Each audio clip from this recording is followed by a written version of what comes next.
Que le Seigneur soit loué et remercié umwami pour ce ahimbazwe kandi ashimwe ku bwa kino gikorane de pouvoir nous réunir. J'ai demandé à Frère Rousse gusubira gukorana. Nasabye mwene data Rusi avuga ikintu runaka, yanyishuye ati nta na kimwe mfite cyo kuvuga, et je voulais faire la même chose. nanjye nagomba gukora cyo kimwe nawe. Nous aurions déjà pu nous aho rero lever. twoca duhaguruka hama tugasenga. Je crois Ndizera que celui yuko qui de nos jours umuntu uwo mu minsi yacu yibaza ko afise icyo kuvuga, twomubwira twizigiye neza tuti ntacu ufise uvuga. avez-vous tous compris? Mwese mwatahuye? Celui qui en cette Umuntu uwo muri ino minsi ikaze pense encore yibwira ngo aracafise ibindi byinshi byo kuvuga, pas encore compris ntaratahura qu'il n'a lui non yuko plus. nawe nyene ubwiwe atacafise icyo kuvuga. Nous sommes ici pour Turi hano kugira ngo twumve ico Imana yavuze, ico à dire.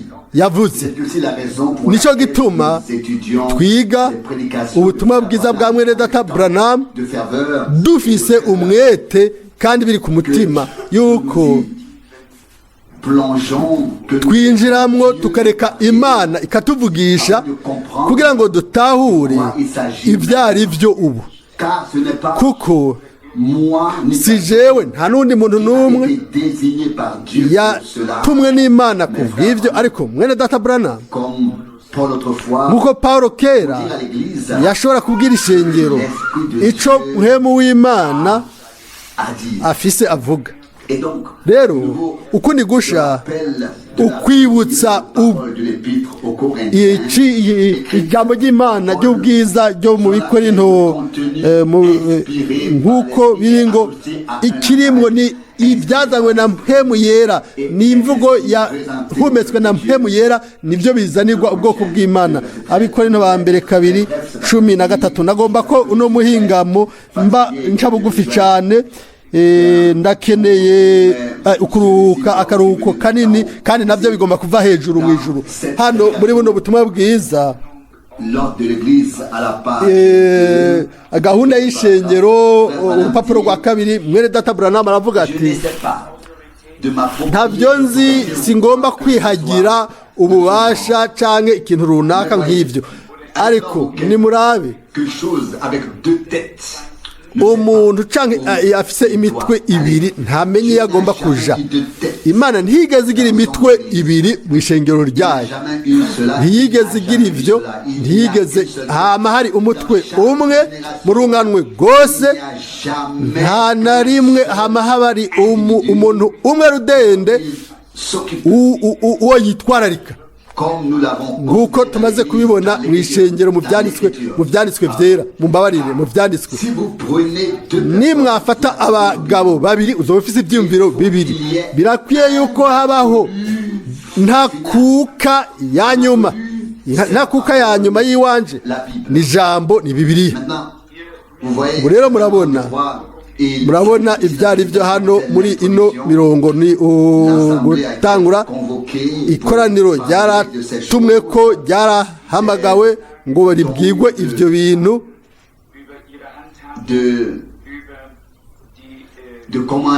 ingene bobikoresha abadiyakoni n'abandi.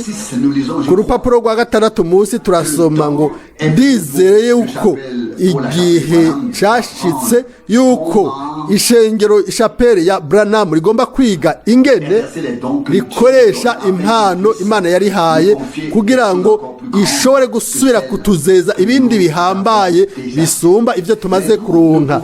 Ariko ntidushobora gutera intambwe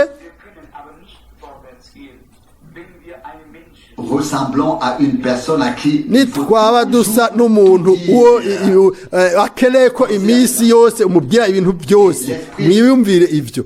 Muhemu w'ubuhanuzi agabwa n'abahanuzi, niko ibyanditswe byera bivuga. Abikorinto ba mbere 14:32. Niwahura n'umugabo n'umugore utegerezwa kugumukosora uwo muntu, uha ibyanditswe byera akagaruka bimenyekanisha ko impwemu iri kuri we atari imana, kuko Bibiliya ivuga ngo impwemu w'abahanuzi agabwa n'abahanuzi canke n'ubuhanuzi canke ku ntahe y'ubutumwa bwiza canke kuvuga mu ndimi canke gusobanura indimi n'ibindi n'ibindi. Ni ikintu naco gihambaye. Umuntu wese ategerezwa gukosorwa mu buryo ubu n'ubundi, canke uteza kubwira ikindi runtu runaka, azobishima mu mutima mu bwina. Umuntu akankamigwa nawe agacagwana n'amaguru ane, uwo ntazi impwemu, uwo yamuvyaye. Niba turi ab'Imana, reka twemere tubwigwe ibikenewe ko tubwigwa, nk'uko vyanditswe muri Korinto ba mbere 13 ngo urukundo ruremera gukosorwa. Urukundo ntigwikakisha, urukundo ntigwigenza mu buryo butabereye, urukundo rurihangana, rwihanganira byose. ariko ni wa mbere 13:7 ni ikintu cyo gufatira ko ciza. Umuntu uwo rukundo rw'Imana yakuzwe n'Imana, akemera gucungurwa muri Yesu Kristo, agacika umwana w'Imana, wokora ico wifuza cyose nawe azokunda kandi gushikaho azobakira no ku isi. Nubwo biri uko, nta kindi kintu, kuko urukundo rw'Imana rwasutswe mu mitima yacu na Mpwemu Yera. Ego rero cyatubona neza ko bibyoroshe cyane gukankamira abandi, hama nawe bikakugora gukankamigwa. Yego, amene ntihari nini, ariko niko bimeze, niko avuze ati birakwiriye mwere Data Schmidt. Yego, twese turihuta kuja ku kazi, gukora no kuvuga ikintu runaka. Iyo ugomba kubwira ikintu runaka, ugomba kubwira umuntu urihuta. Yego, mbere ntitubivuga n'imvugo nziza, nimero ibereye n'amajambo abereye, ariko iyo amajambo atabereye n'ikirere kiba kikiri ciza, ibintu biba byose byamaze kononekara. Umuntu wese akoreshwa n'Imana kugira ngo akankamira abandi, ubwiwe nawe ategerezwa kwihangana ko bamukankamira imbere y'Imana, agaceceka, akibaza gatatu imbere yo kuvuga rimwe, akamenya ibyo ategerezwa kuvuga. Ivyo bigomba kuba bijanye n'ijambo. Amen. Murazi ubwanje, murazi ko ndi umuntu akeneye gusunikwa.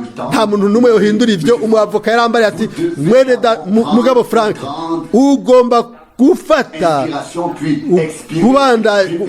gufata umwanya ugahema, hanyuma ugasubira ugahumekerwa, hanyuma kugira ngo uronke umwanya wo kuvuga ikintu runaka. Abantu batizera bararaba neza umuntu, hanyuma bakabona ingene yihuta ibikorwa byacu, ariko nta bushizi bw'amanga. Iyo umuntu anyarutsa gukora ibikorwa biba ari byiza. Ego, ugukankamigwa bijanye n'ijambo ry'Imana, nuko umwe muri twebwe byoshika mbere. Kadufate akarorero ku murongo wa mbere. Mwene Data mukundwa yicaye ngaha imbere n'abana biwe, umuntu akamwegera akamubwira ati, umviriza mwene Data mukundwa, mbona bitameze neza yuko kwama uza imbere, ahubwo nuje inyuma n'abana, uve ngaho imbere ugende hari inyuma n'abana. Twese turabitahura, ariko none ntimwoshobora neza kwicara hariya inyuma. Uwo mwene Data aca yumvira akavuga ati, rindira, mbega nabaye igitsitaza ku muntu, mbega nononye igikorwa c'Imana, nononye ikoraniro, nononye igikorwa ca Mpwemu, mbega hari umuntu nonone kubona neza ko ntegerezwa kuba hano n'aba bana banje bakundwa, mpaguruke ngende hari inyuma n'ibyo byose. Akiyumvira ati, rero nimba ariko ndagorana aha hantu, reka nicare inyuma ku buryo ntasubira nzokwama nicara inyuma.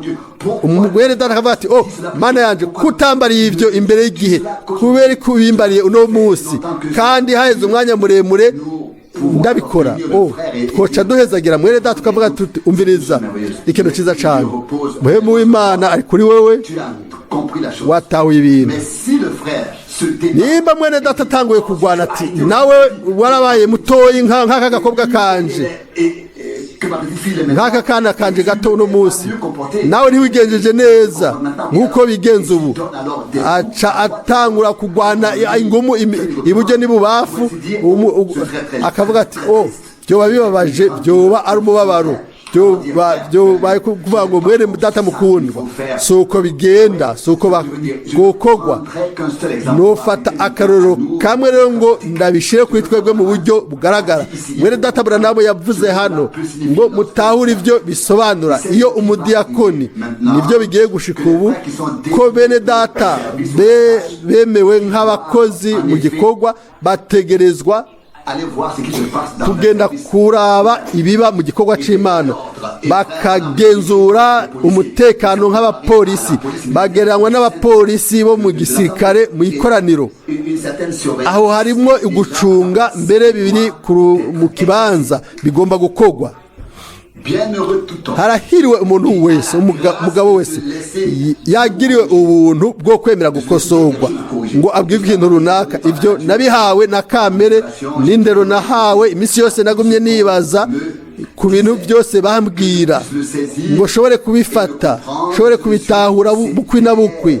Byari ibintu bigira kabiri niyumvira ku bintu byose bambwira kugira ngo ndabitahura ndavyemera ntavyemera. Niko bimeze gushika n'uno munsi mu ruhande rw'ibikorwa mu bikorwa vy'Imana navyo birahambaye kuko harashoboka yuko haba ukonona ibintu vy'imhemu nimba ivyo kwisi byononye ivy'imhemu. Aho rero si vyiza, dutegerezwa kuraba neza kugira ngo ibintu by'isi navyo bibe bitonze neza nk'uko ivy'imhemu bitonze kugira ngo igikorwa c'Imana gikoreke atakugorana. Amina. Nuko ni ku bintu bigenda murabona. Twegereye intumbero ntimuhagarike umutima mfise ukwizera kutagira imbibe mu Mana. Sinibaza ko tuza hano ngo tuze kumva hanyuma tureke ibintu bibandanye nk'uko biri. Oya, nimba ntegerezwa gukosorwa aho rero ntegerezwa gukosorwa kandi niko bimeze kuri bose mu buryo buciye bugufi. Nta muntu n'umwe yo kwemera ko yo kwireka ngo aje hejuru y'ibintu, ariko umwe wese abone ikibanza ciwe, ikibanza ico Imana yamuhaye. Reka dusome undi murango. Turagomba yuko ishengero rironka mu mpano z'Imana. Imana yaturungikiye izo mpano, turagomba yuko izo mpano z'imwemu zikoreshwa kubw'ineza y'ikoraniro. Nico gituma umuntu avuga mu ndimi, umuntu azisobanura n'uvugishwa bategerezwa gukorana imbere yuko ikoraniro ritangura. Bakoranire mu cumba iruhande barindire igikorwa c'umwami kugira kubw'ikoraniro. Hanyuma haza iryungane ngo mwatahuye imbere. Sinatahura ivyo no munsi no semerera uko bishoboka nti ego natahuye. Nyuma y'icigwa gikomeye cyane kigoye ico umuntu yoshobora kwihanganira, ibintu bivugwa mu cumba aho babiri canke batatu bakoraniye ntibiba biraja mu ikoraniro. Birashobora kugenzurwa, birashobora gukosorwa. Ibintu bizanwa ahantu hari bose ntibishobora gukugwako. Ni nk'uko wo kugurura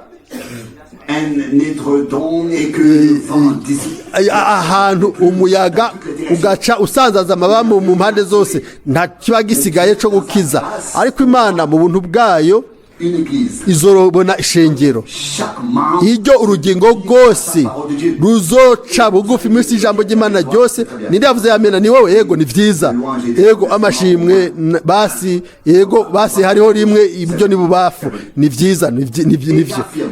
Ndemeza yuko Imana yabwiye mwene data Branham imuvugiramwo. Bashiki bacu murabizi ingene Imana yatubwiye mu buryo bukaze, ariko ku rugero yatugombera ineza. nivyo canke sivyo? Mu Bikorinto ba mbere 11 ngo umukuru wa Kristo ni Imana, umukuru w'umuntu ni Kristo, umukuru w'umugore ni umugabo. Abikorinto ba mbere.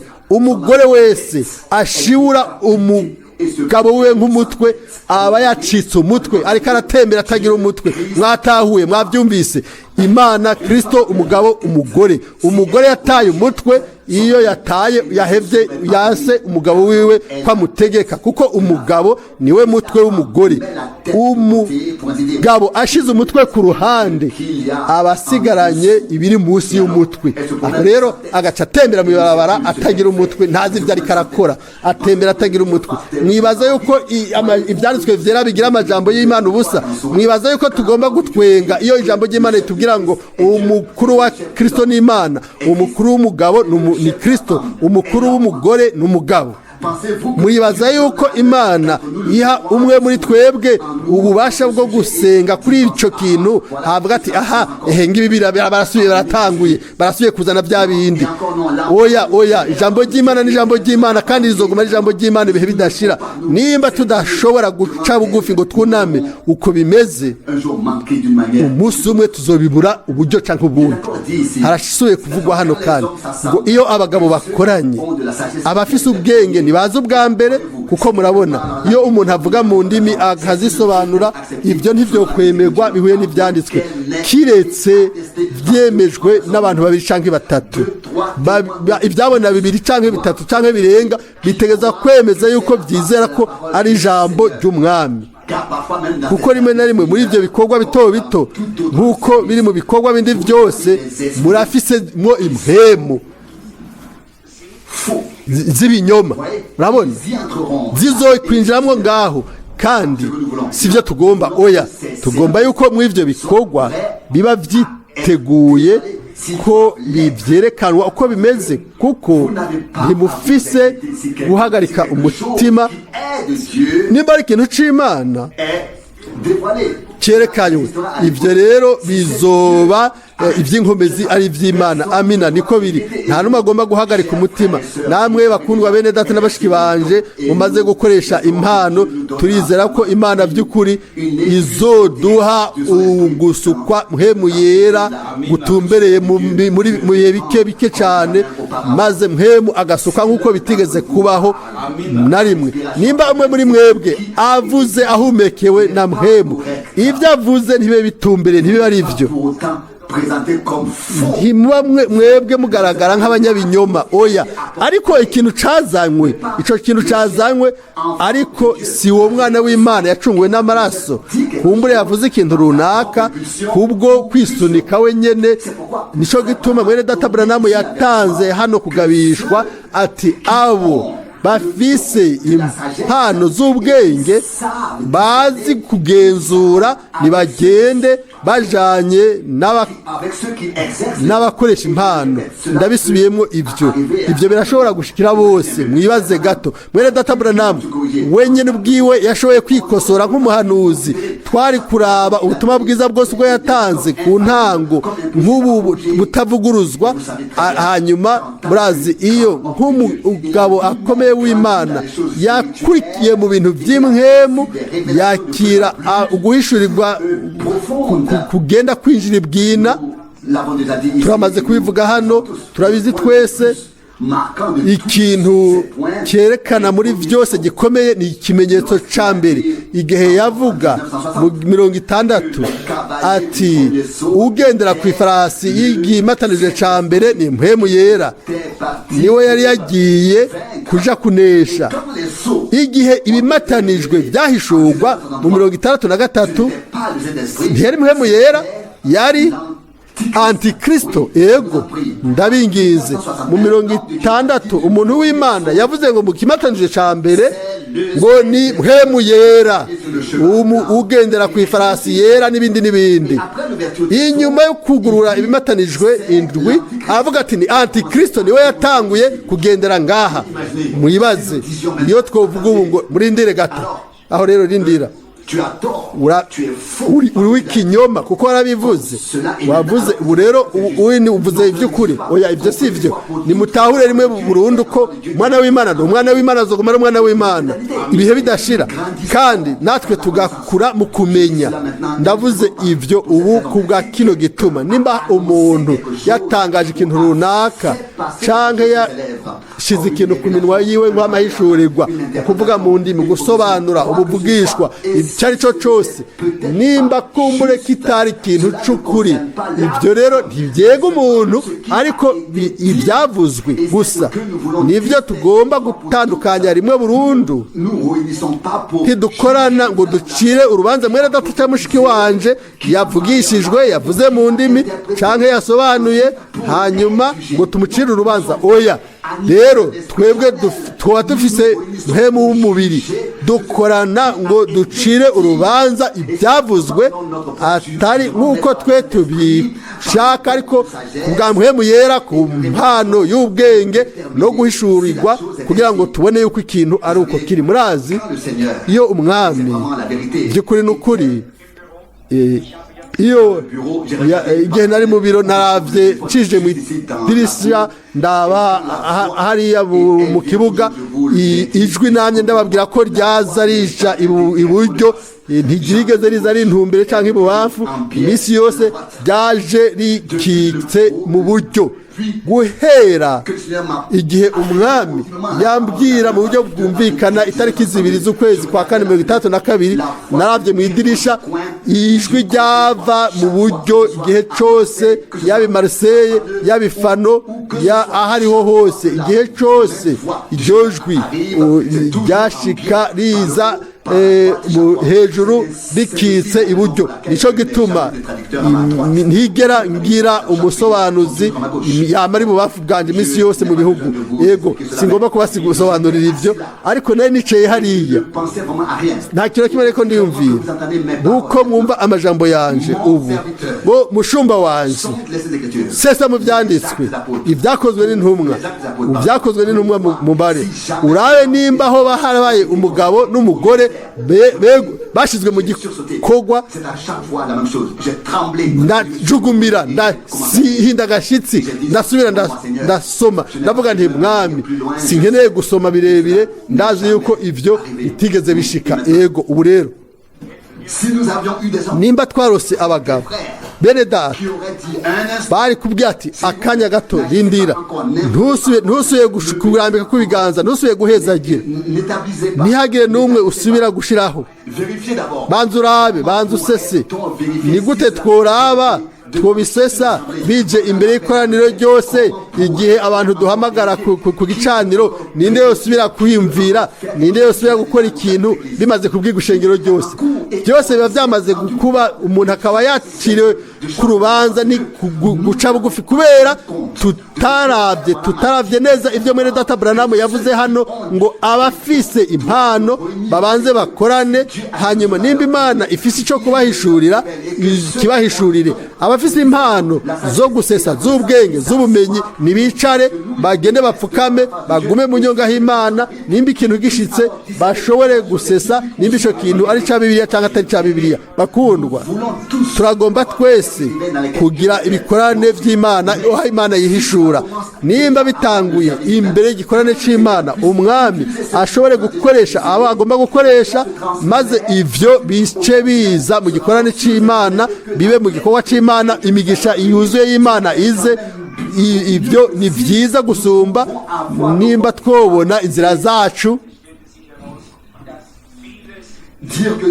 tukavuga tuti Imana yahezaga ibikorane mu buryo bukomeye hanyuma uwo munsi umwe bikagaragara ko ibintu bitari tutumbereye bitari bijanye na Bibiliya byoca aho biki. Mpemu w'Imana azoba iminsi yose ahuje n'ijambo ry'Imana. Nta bintu biriho byavuzwe na mpemu w'Imana bitahuje na mpemu n'ijambo ry'Imana. Mugumye kimwe bene data n'abashiki banje, ntimute ukuri kw'Imana, ntimute hasi bigwanishwa. Ariko nk'uko Pawulo agabisha ngo impano yashizwe muri twebwe yake, ntitugomba twese kuba abarorezi bicaye kure bavuga bati tuzakora bibaza gukoreka. Oya, igihushane nimba turi mu kintu ntidushobora kurindira tuvuga ngo turaza kuraba biza gukoreka. Oya, reka dushire ibitugu hamwe ku mukogote, twese tujane hamwe dufashijwe n'umwami. Nitwicara ku ruhande tukavuga tuti turaza kuraba biza kuba, aho rero nta na kimwe kiza kuvamo by'ukuri. Tuzoguma twicaye ku ruhande gushika ku mpera. Sivyo ngomba kugira umugabane w'ivy'Imana iriko irakora. Nimba nakoze ibintu binyuranye, si jewe sinyuranye, ariko nakoze ibinyuranye. Nimba abandi bakoze ibintu nk'ivyo, si abanyuranye. Oya, nukubera bavuze ibintu binyuranye. Uko niko twese tugomba kwiyunga, tukaja kure, tukagera kure twese hamwe. Dukunde bene data bose n'abashiki bacu bose n'umutima wacu wose, ntitwishire dushire ku ruhande gusa ibintu atari ivy'Imana, ariko ntidushire ku ruhande umuntu w'Imana yacunguye, uwo amaraso y'umwagazi yacunguye yamenewe. Ego ku rupapuro rwa 11 kumbure imbere ngo umuntu niyandika ubutumwa buje mu ndimi cyangwa ubuvugishwa akabushira ahavuga ubutumwa akavuga uko ni kuhoraho ageze, abo bantu babiri bavuze n'ubasobanuye bigomba gusomwa n'umurongozi imbere y'igikorane c'Imana. Ivyo nivyaba nk'uko isobanuro ibivuze, turaduza ibiganza tugashimira Imana kubwa muhemu wiwe ari hagati yacu. Bitabaye ivyo ntimuzosubire kubikora gushikaho ya mpemu mbi ive hagati yayo. Imana ntibesha, ni ukuri guhera ibihe byose. Ni ikintu giciye bugufi. Muriho ndavuga ukundi gusha nti umuntu w'Imana ntiyigwanira wenyine ubwiwe, ntiyigwanira, ntahangayika no kuvuga ngo afise ukuri canke oya. Ndababwiriza ukuri no munsi novuga ukuvugishwa kuvyerekeye ko ivyo ntegeza gutangaza. Kubera iki noteza kugwanira ico kintu? Nimba ngomba kukigwanira coba ari ikintu ciwanje kuko nogomba kugisohoza. Aho niho hari akaga. Nimba ari ikintu kivuye ku Mana, umuntu yavuze neyifumbatira amaboko arindire ibiza gukoreka. Nimba byo bari kinyoma, uwo muntu ntaco agomba gutinya kiretse Imana, akavuga ati mwami uramwico kintu kuko sicukuri, ngomba gusa ikiva kuri wewe, igihumetswe na muhemu wawe. Byose biba biheze, tugaca tugenda imbere tujanye n'umwami. Ndizera ko twese twatahuye neza ivyo. Haravuzwe hano ku murongo ngo ivyo nivyaba neza neza nk'uko isobanuro ibivuze, turaduza ibiganza tugashimira Imana kubwa mpemu wayo ari hagati yacu. Ico kitabaye ntimuzosubire kubikora gushikaho ya mpemu mbi muyirukana hagati yanyu. Yego nivyo benshi badatahura, nuko neza neza iyindi muhemu ishobora nayo kwinyegeteza. Ni ibyo bintu nyene niko bimeze. Yumva umenga n'ugusigwa, umenga ni ikintu kiza giciye mu mubiri, yaba impwemu yera canke izindi mpwemu ziba ziriko zirakora. Nico gituma impano yo gusesa ikenewe. Mufise gusa kubwira mwene data cyangwa undi muntu uwo Imana ikoresha abantu batizera ubutumwa.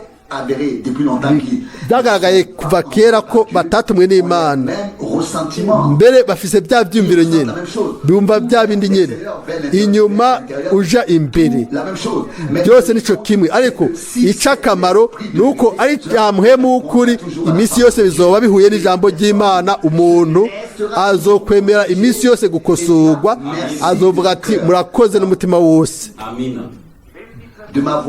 kuba mwafashije. Nimba uwo muntu yeyanse yanse atanguye kwitsindanishiriza n'ibindi n'ibindi, ibyo bintu biba bigenze nabi. Hagomba kuba ukunama imbere y'Imana imbere y'uko ubufasha buza. Ni umuntu wenyine by'ukuri ashobora kunama akamenya yuko atari ukuri, niwe yofashwa. Umuntu ahaguruka akaja hejuru y'ibintu byose akaca iruhande akigwanira n'ibindi n'ibindi ntashobora gufashwa. Ibyo birandaba kandi biraraba twese, niko byanditse wundi murongo ngo ubu rero ndabibabwiye mwese, hariho imyaka mike mwarakinye nk'abana n'izo mpano, ubu rero mwagumye ku ishuri umwanya muremure, harageze ko muba abagabo. Batabandanya kubikoresha mu gukina, mu kubikinisha. Izo mpano ni zera, ni injyego y'Imana, ziva ku Mana, ntimugomba kuzikinisha. Imana izikoreshe.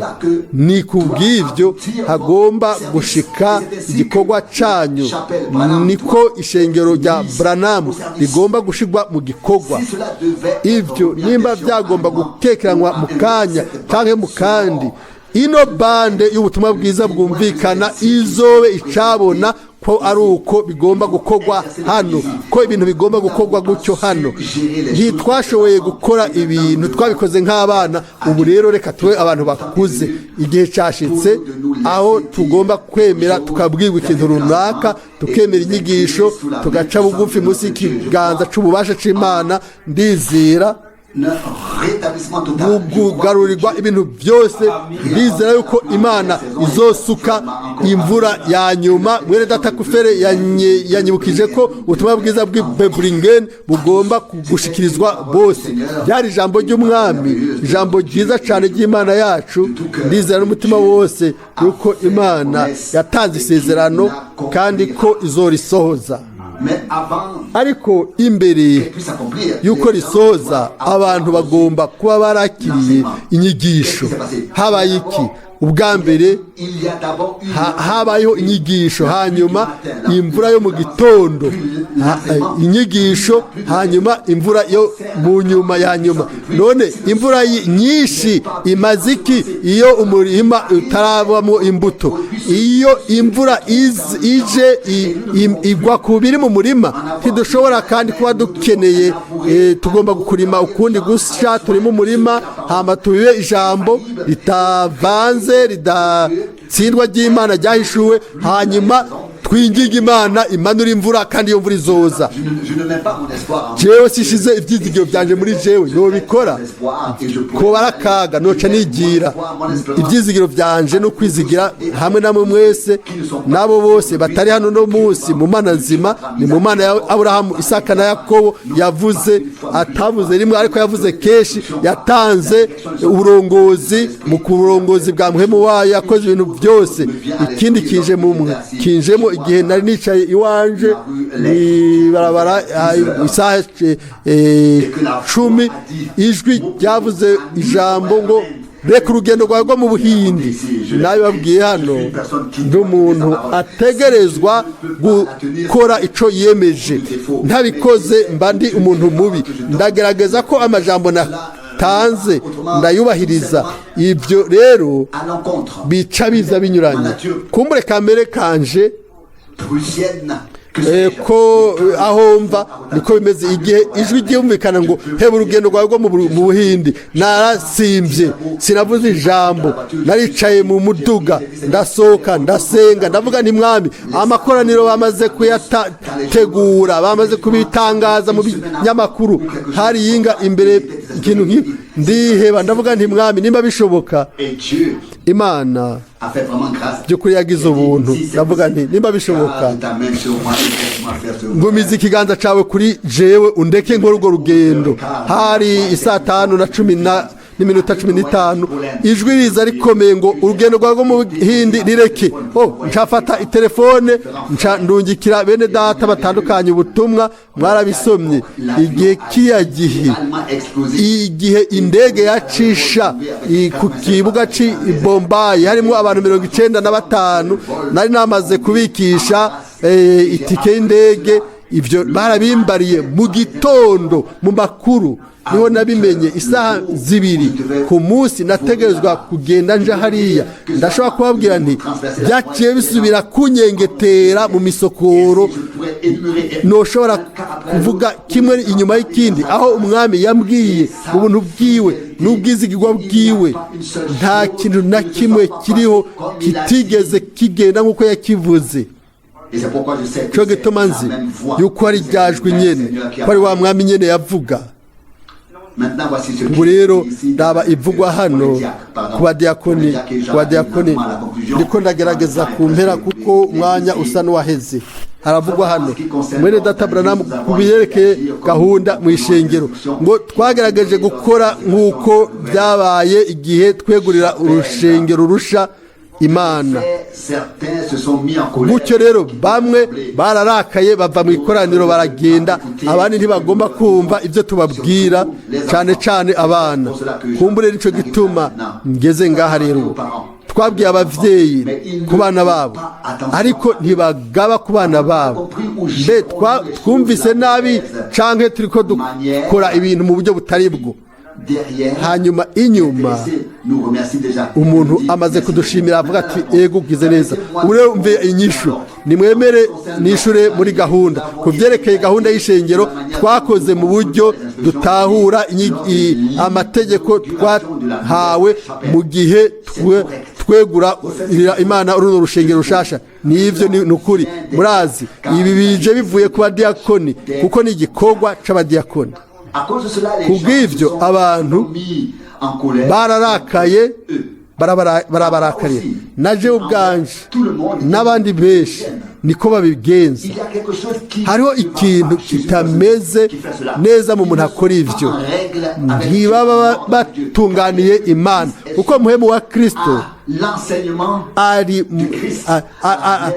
mu nzu y'Imana ari munsi ya gahunda ya Kristo nimwumve rino iryungane muri gumye niko bamera no kuri jewe no ku bandi bose no kuvuga bararakara hari ikintu kitari ico mu muntu akora ivyo ntaba atunganiye Imana kuko hemu wa Kristo ari mu bushobozi bw'inyigisho ya Kristo mu nzu ya Kristo muri gahunda ya Kristo muri muhemu wa Kristo n'ibindi nimba umugabo umugore umwana abavyeyi cyangwa uwundi muntu wese uwo ubwikintu runaka agaca arakara nuko ikintu runaka kitari co muri we by'ukuri two kuze ko muri girino koraniro dushobora kuronka aho dushobora gushika hose ariko ivyo nimba bizana ingorane nihwa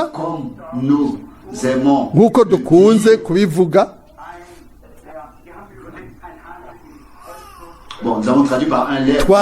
twasobanuye ijambo kurindi ni nk'agakwavu mu gisaka canke mu biti umuntu atemera gukosorwa umuntu atemera ko bamukankamira yaba umwana yaba umuntu wari we wese bakundwa birakwiye yuko umuntu yokwibaza ikibazo ati mbega twapfanye na Kristo cyangwa ntitwapfanye nawe nimba twarapfuye mwokora icyo mushaka cyose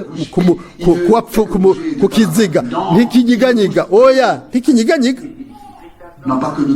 si uko tuba turyamye kuno muhingamo umupfu ntaca ahaguruka akanya n'akanya oya ariko byose bikarengana ntaza kugira icyo akoze oya ariko ubushize ya mwene data yambwiye ati mwene data Frank wabaye umwagazi ibihe birebire dutahure yuko umwami nawe yatoye inkoni si byo dushaka turagomba gutwara bose n'urukundo twihanganire bose mu buryo bituvako duha amahoro abantu tubwire amahoro n'abantu bose bibe niba bikora kumwe natwe birabaraba mwebwe nimubifate ku mutima umuntu bazana muri gahunda twobwira nk'umuntu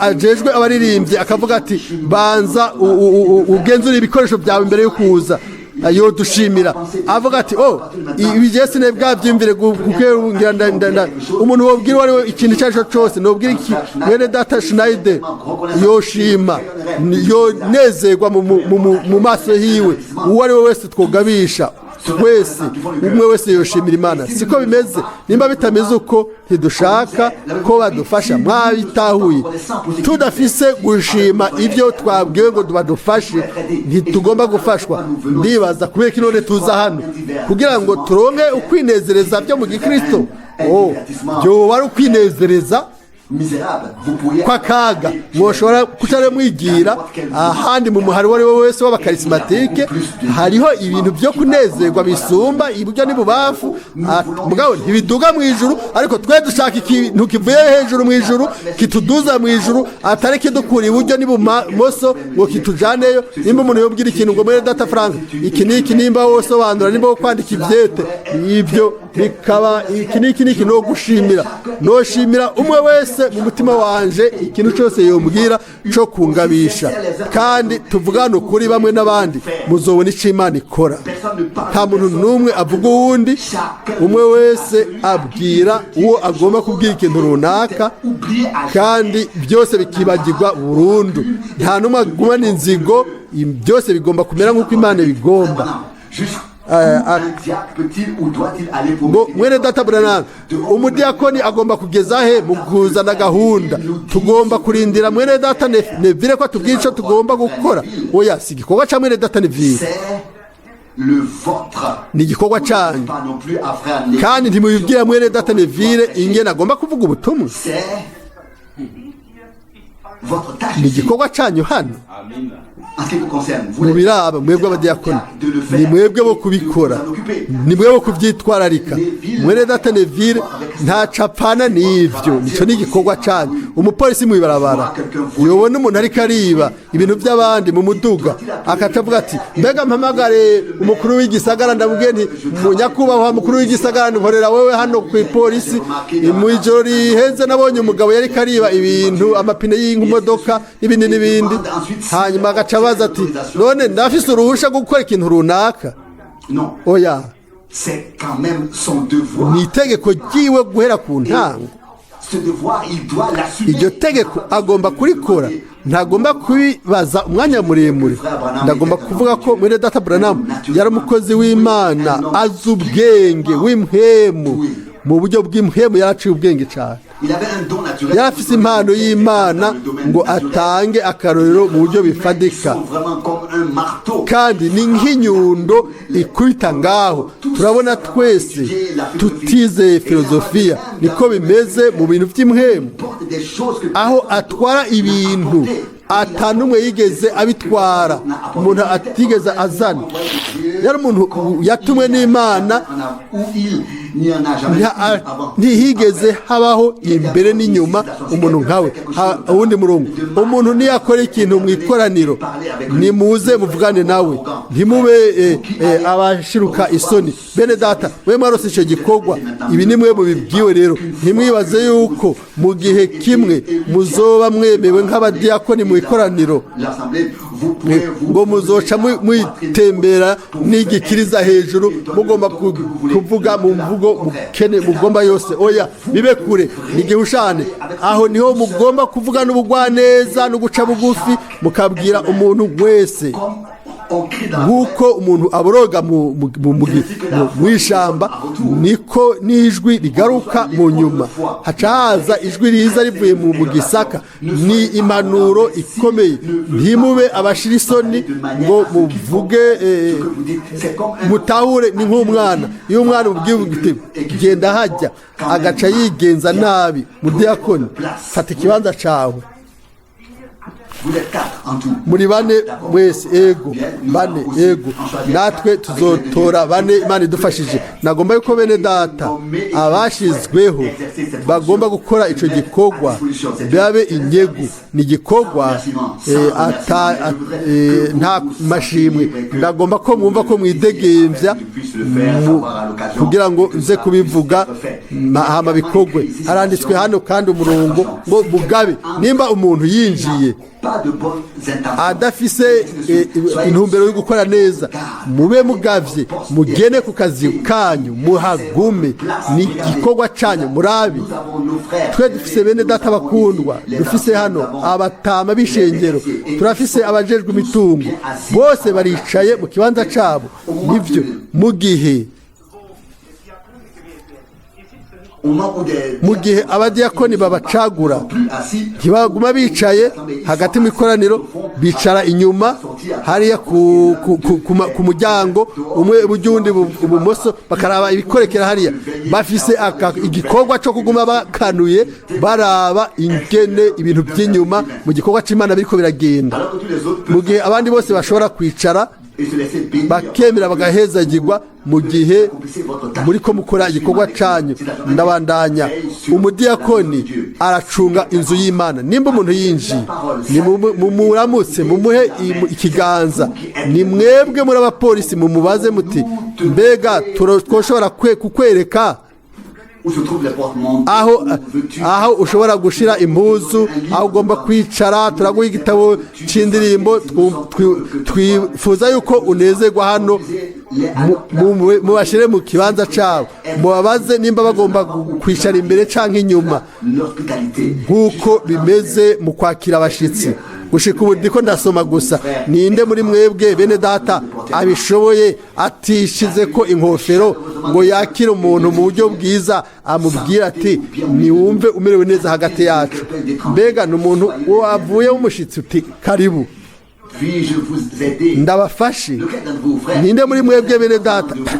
Oya, si kuba uri hajya gusa mwene data, hari ibikorwa byo gukora. Ndabasavye n'umutima wose, nimusome buno butumwa bwiza, soma zino mpapuro, musenge, mwinjiremwo, mugende mu myonga aho mwami, mubaze muti Mana, si ngomba kuba umuntu atagira akamaro mu nzu y'Imana. Kumbure sinzi kuririmba, kumbure sindi mu baririmbyi, kumbure sindi mu baririmbyi mu bavuza inzarumbeti, kumbure shobora gukora igikorwa hano. Nimba ari ukugomba kwa we mwami, numfashe kubw'ubuntu muri kino gikorwa n'ivyo bisabwa byose. Ndazi ko hari umuntu yakoze ivyo imyaka myinshi n'indero nyinshi, ntimwobimenya, ariko ni mwene data Arutire yabaye umudiyakoni mu ikoraniro hariya, yakira abantu bose iminsi yose, mu maso yiwe hari hameze neza, yahitaba abantu n'ibindi. Uno munsi nibaje yuko afise amahirwe yo kusangira iyo myimenyerezo na bene data. Turi abantu baguma ku bya kera. Yego, nimba ntegezwa kubivuga gutyo, jewe ubwanje, ninde duha ikiganza, ninde tumenyesha yuko atumuha karibu? Mwe wese aca imbere y'uwundi, yaciye bugufi. Mbe turi ngaha kubw'ivyo? Mbega n'ivyo gusangira muri mwemu, n'ivyo urukundo rw'Imana, gusangira n'umugozi utubohera hamwe. Iyo tubonana bamwe n'abandi turanezerwa, hanyuma tugahana ibiganza, hanyuma nimba tuzi neza abantu turabamenyesha. Hano hariho ibintu ibitumerera neza, igihe tuzokwinjira hazoba hari mu maso hakayangana, tuzokwinjira hano biba bitandukanye. Iyo abantu batashe, atawuri buryo ni buba moso akagwe ngaha kandi hariya, atamuntu n'umwe wo kubakira abantu bakinjira bakaraba iruhande yabo, ntibamenye ibiriko biraba, bihinduka ibyo byose. Nibyo kwitwararika ibyo mu mubiri. Ariko igihe cyose tukiri hano ku isi, ibintu nabyo byo mu isi bigomba gutundikwa. Murabyemeye n'ivyo? Amina kuri ivyo. Amashimwe no guhimbazwa ni inzira y'ubwiza, niyo nzira tuzocamwo. Turavuga tuti Mana yanje,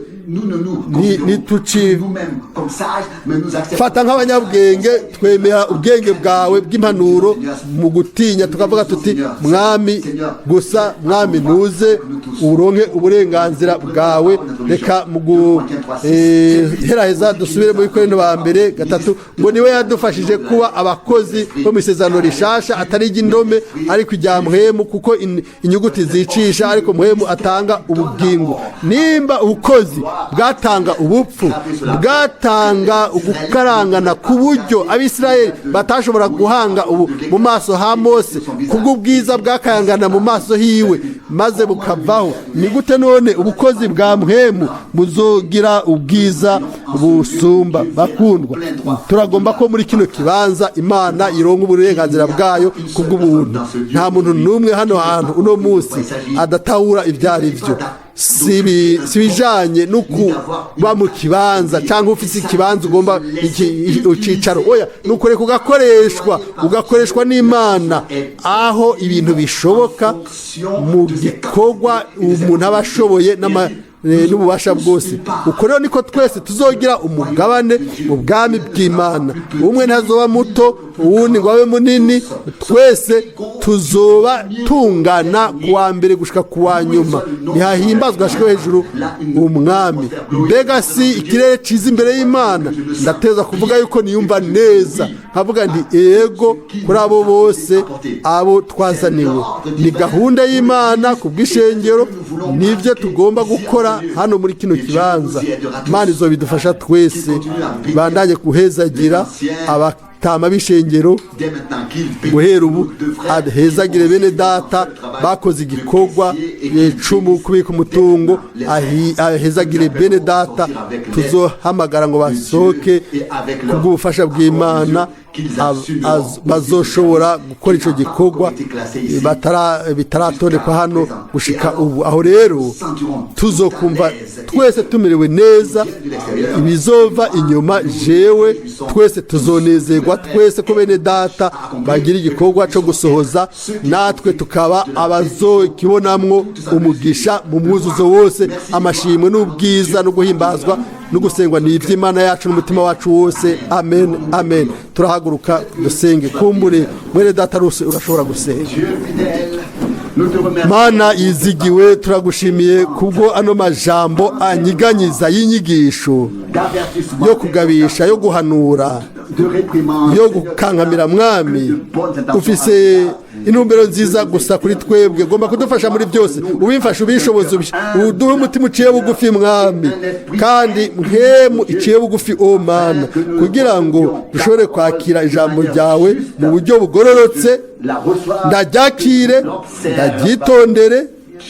Mana yizigiwe, kumbure gushika ubu ibintu ntibiri nk'uko byategerezwa kuba. Mwami, twe turi abantu bibagira b'intege nke Mwami, kenshi dukora amakosa menshi, ariko urabe uri umwizigirwa Mwami, kandi ntubibona Mwami. Igihe turamura amaso tukuraba, twiga neza tukamenya, tukagaruka kuri wewe o Mwami. Mwami, uratuzi, urazi ibyo twibaza. Ufashe mwene data, twese udufashe, dukundane bamwe n'abandi, duhana agaciro bamwe n'abandi, twemere ibyo twabwiwe kubw'ubuntu Mwami. Ufashe mwene data wese, mushiki wacu wese, ufashe twebwe twese, udufashije tuba dufashijwe Mwami. Turagushimbaza, dushima ububasha bwawe, ububasha bwa no kuba hano kwawe kububasha. Nturi kure Mwami, uri hano, kuko aho ijambo ryawe niho uri Mwami. Ubwiza n'ubwizina ryawe, haleluya, niwakire amashimwe n'ubwiza no gusengwa o Mwami. Turizera Mwami ko uzoshika ku ntumbero hamwe natwe twese waratanguye, uzoheza, haleluya, ku munsi wo kugaruka kwawe Mwami. Ubwiza n'ubwizina ryawe ryera ry'igiciro Mwami, turarindiriye ukugaruka kwawe, guseruka kwawe, haleluya. Ubwiza n'ubwizina ryawe ryera ry'igiciro rya Yesu. Amen, amen.